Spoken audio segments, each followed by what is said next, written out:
Quash petition. ఇప్పుడు దీని గురించి సామాన్య పౌరుల్లో కూడా ఆసక్తి నెలకొంది.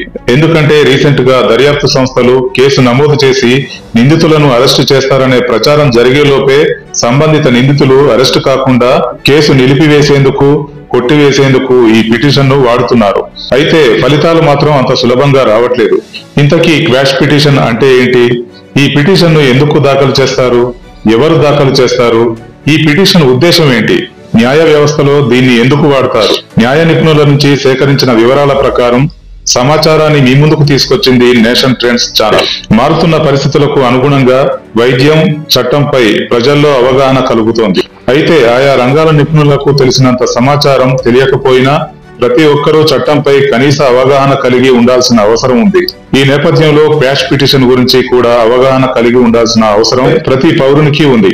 క్వాష్ పిటిషన్ అంటే ఎవరినైనా పోలీసులు తప్పుడు ఆరోపణలతో ఒక వ్యక్తి లేదా వ్యక్తులపై అన్యాయంగా క్రిమినల్ కేసు ఎఫ్ఐఆర్ చేసి వేధిస్తే సదరు బాధితుడు లేదా బాధితులు ఈ పిటిషన్ ద్వారా హైకోర్టు లేదా సుప్రీంకోర్టును ఆశ్రయించవచ్చు. ఎఫ్ఐఆర్ ను రద్దు చేయాలని సిఆర్పిసి సెక్షన్ 482 ప్రకారం హైకోర్టు లేదా సుప్రీంకోర్టులో క్వాష్ పిటిషన్ దాఖలు చేయవచ్చు. ఈ కేసు తప్పుడు కేసు అని హైకోర్టు భావిస్తే ఎఫ్ఐఆర్ ను రద్దు చేసే అవకాశాలు ఉన్నాయి. భారత రాజ్యాంగంలోని ఆర్టికల్ 226 కింద రిట్ పిటిషన్ ద్వారా కూడా ఎఫ్ఐఆర్ ను రద్దు చేయొచ్చు. ఏదైనా క్రిమినల్ కేసులో చట్టపరమైన ఆధారాలు లేనప్పుడు బాధితులు తమ న్యాయవాది ద్వారా హైకోర్టులో క్వాష్ పిటిషన్ వేసుకోవచ్చు.